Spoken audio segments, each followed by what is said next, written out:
Assalamualaikum warahmatullahi wabarakatuh. Jumpa lagi bersama saya di channel Bapak Iyas Gorontalo. Untuk episode kali ini lanjutan dari Isimu Bongo Meme, dan sekarang adalah Bongo Meme menuju ke Batu Daan. Dan video yang Anda saksikan sekarang ini adalah SPN Batu Daan. Nah, keindahannya terlihat dari atas udara. Nah teman-teman, ikuti terus perjalanan saya dari Pasar Bongo Meme menuju ke SPN Batu Daan. Selamat menyaksikan.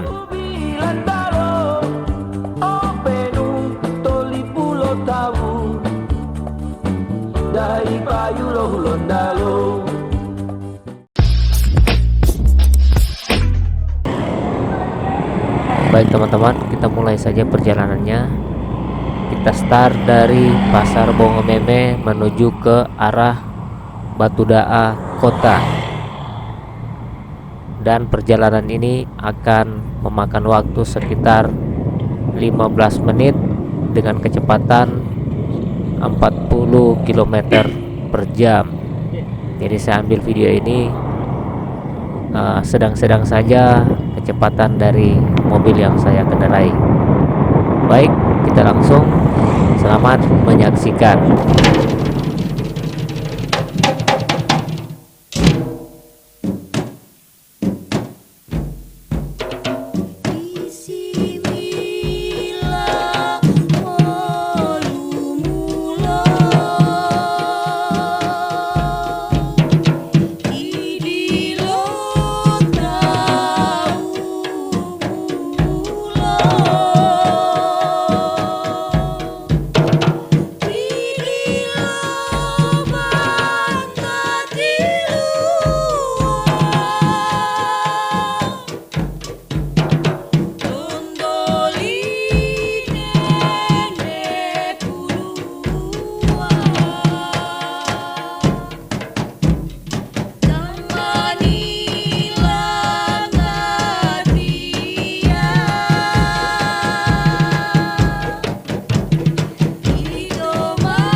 Baik teman-teman, terima kasih banyak sudah mengikuti video ini dari awal sampai dengan akhir. Saya berharap teman-teman dalam keadaan sehat walafiat di hari yang ke-14 di bulan suci Ramadan ini. Dan saya akan tetap mengajak teman-teman untuk bernostalgia di video saya selanjutnya. Akhirnya saya undur diri. Wassalamualaikum warahmatullahi wabarakatuh.